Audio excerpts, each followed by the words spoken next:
हो गया खरी हो हमर यार मनावा तो एक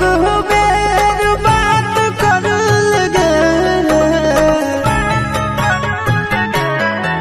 हो गया खरी हो हमर यार मनावा तो एक बेर बात कर लगे हो गे सुनाया रावा हो भरती पटनवा में आके मुलाकात कर लेगे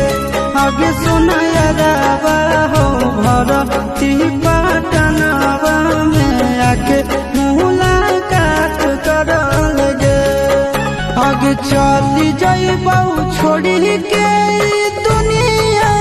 विदाई अपने हाथ कर लेगे आगे मरे घर पनिया पिलाई दी है जान गे कफन ओढ़ाई दी है टूटत ही जब प्राण गे